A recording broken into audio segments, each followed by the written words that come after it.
So is the very known, very reputed character. You can see the CV, many pages. But I can't read all the things, but I will introduce very shortly about our madam.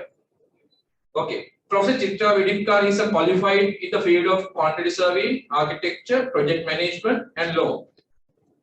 She was the head of Department of Building Economics and the Dean of the Faculty of Architecture at the University of Colorado, Sri Lanka.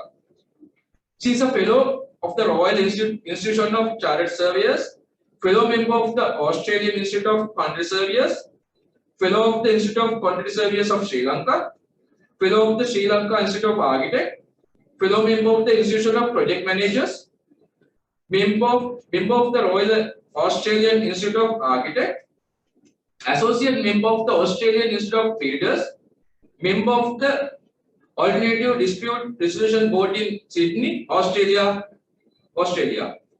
She is the Emeritus Professor of the Department of Building Economics at the University of Colorado. She is engaged as an advisor or member of construction-related dispute in the SAARC region, holding a PhD in law in the area of dispute resolution in the construction industry. She counts over the 40 years of experience in the design and implementation in the construction industry. She is the advisory capacity of many government boards, such as member of the Procurement Commission under the Constitutional Council of Sri Lanka, member of the Construction Industry Development Authority (CEDA), to name a few. She is also the past president of the Institution of Quantity Surveyors, the past president of the Institute of Architects Sri Lanka, was the president of the Commonwealth Association of Surveyors and Land Economics. So this is the brief introduction about our keynote speaker. No doubt that she has a vast experience. During our, that means few minutes ago, she mentioned very valuable case study. It has been implemented for Sri Lanka and is going on. Over to you, madam, to deliver your speech. Thank you.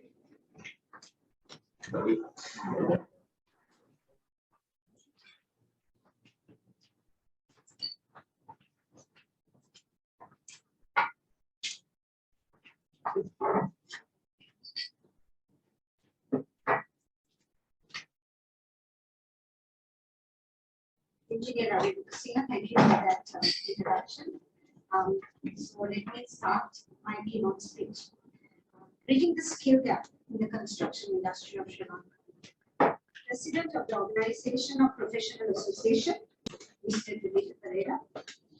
The organizing committee of the hybrid seminar, Engineer Wedikkara, Vice President and Chairman Career Guidance and Skills Development Committee of the OPA, Engineer Saman Khandanarachi, Vice President and Chairman of the Seminars and Workshops and Programs of the Committee of OPA, and all the other members of the organizing committee, all participants from the OPA here present, as well as connected all over the country, wherever you are, right?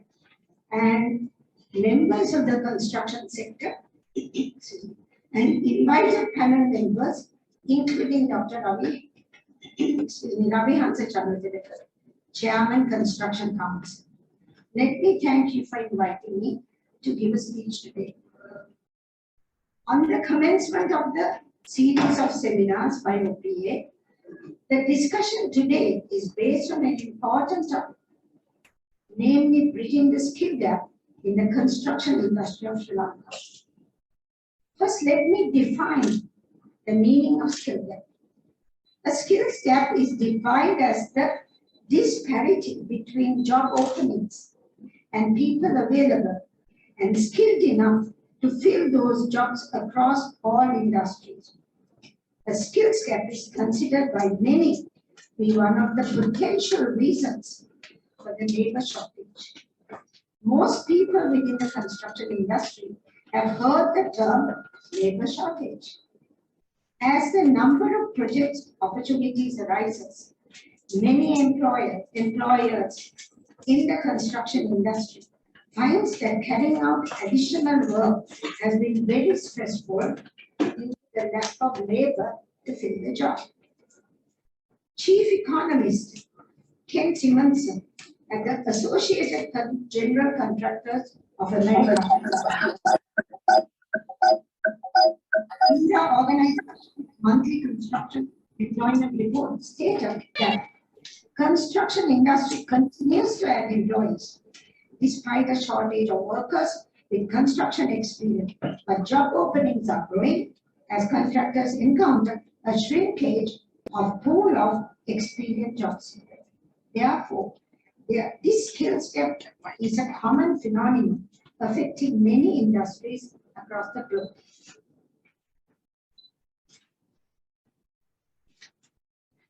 Even in Sri Lanka, this skill gap has been affecting the employees in the construction industries for a long period of time, and more with the effect of COVID-19 in the recent years.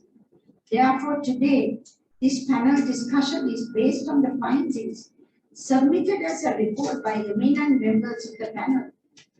And the theme of the construction sector is perceived as a very timely topic. And I would like to thank OPM for commencing this topic today.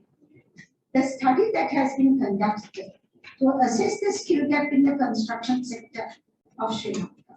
The study has been awarded by the Construction Industry Sectors Council after competitive evaluation of technical and financial proposals submitted to SRL. On the award of this study, expected deliverables and research objectives have been discussed to be in line with the TOR.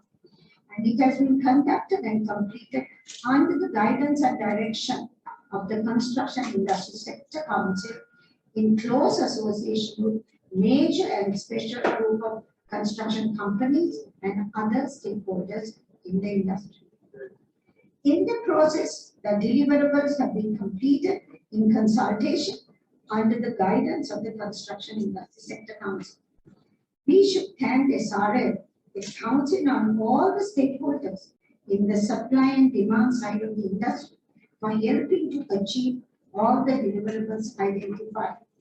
Each presenter, I'm sure, will discuss the deliverables so that participants will get enhanced knowledge on the topic and have time to discuss the pros and cons to improve the skill gap for better performance of our construction industry by the trainers in the skills sector, such as educational institutions, such as universities in both the public and the private sector, TVET, and vocational training institutions like CEDA, to name a few.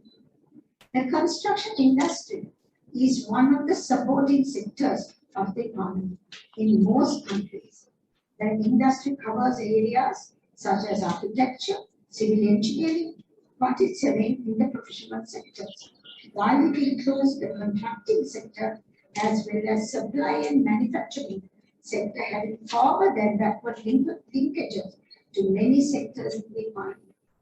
Further, due to the high cost, high risk nature of construction, the industry is a very good barometer of how the wider economy is performing. A struggling economy sees a slowdown in new projects, a shortage of skills act as a potential risk to the construction and its continued expansion. What is the construction industry worth in Sri Lanka?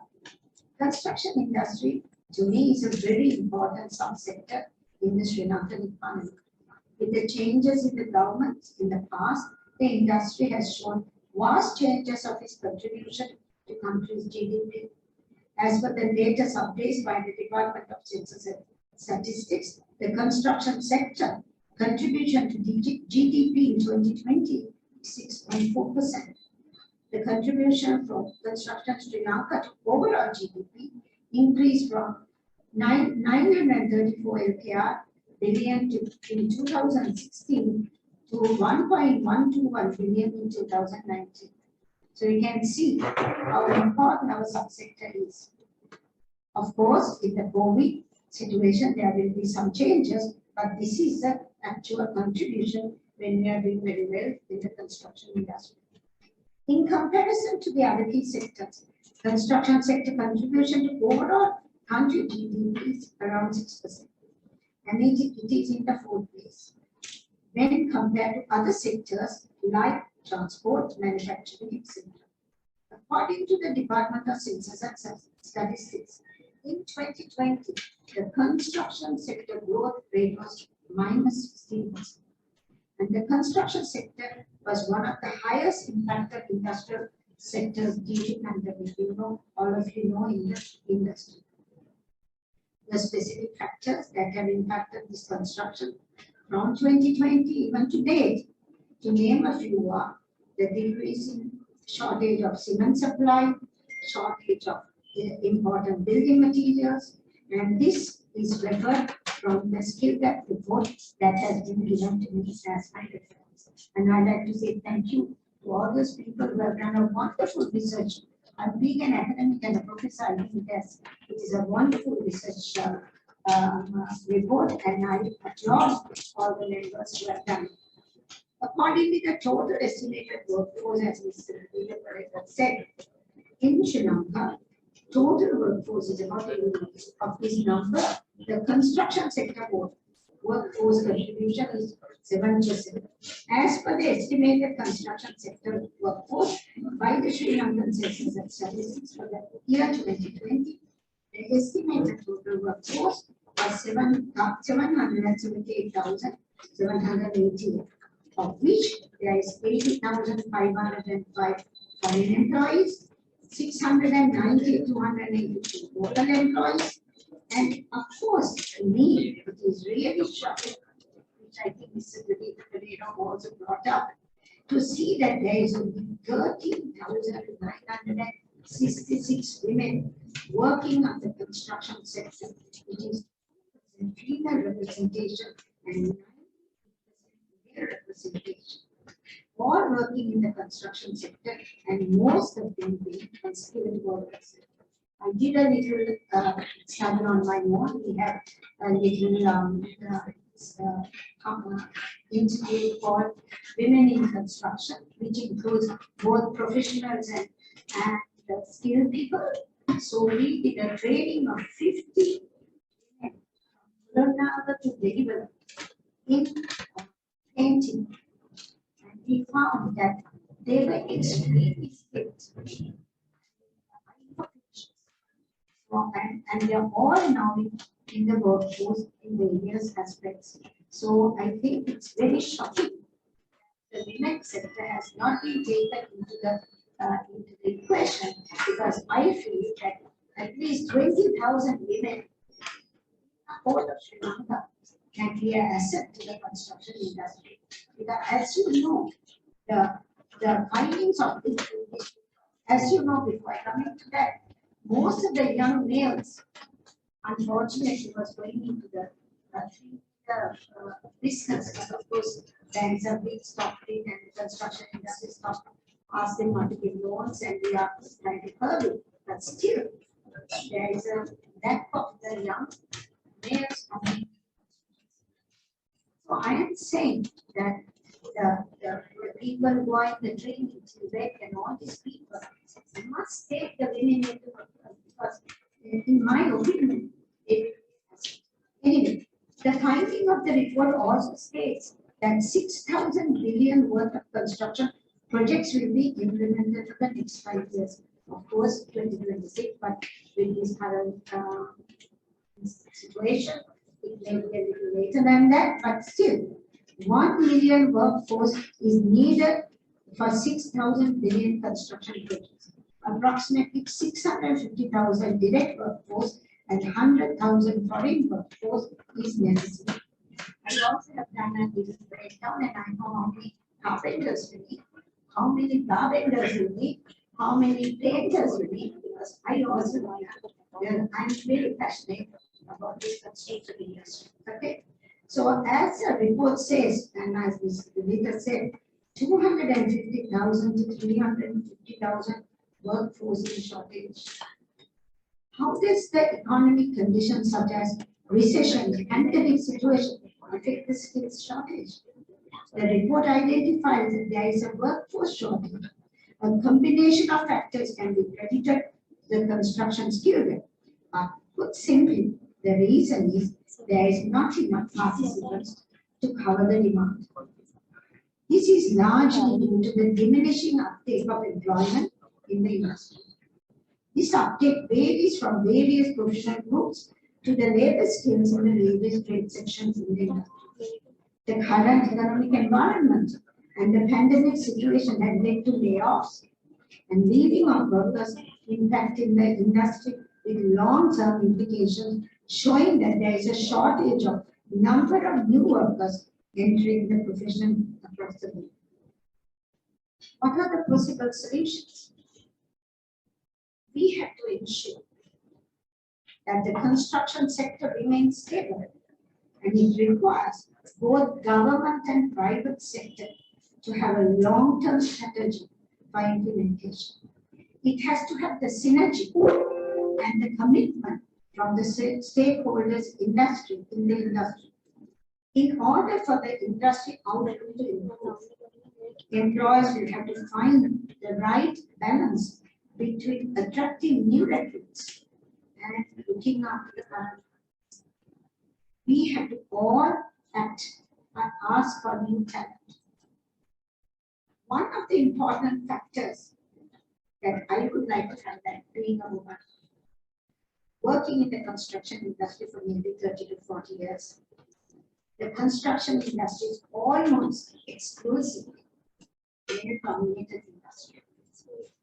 Not in the professional sector, but in the other sectors.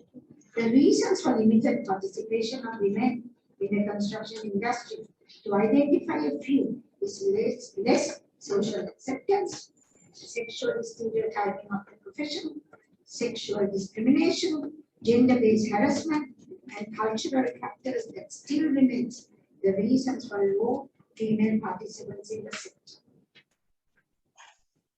Further skill gap analysis of the construction sector source primary study further indicates some of the reasons for skill gap is due to nature of the work, hard work in the sun, dust, driving, harassments happen in the sites.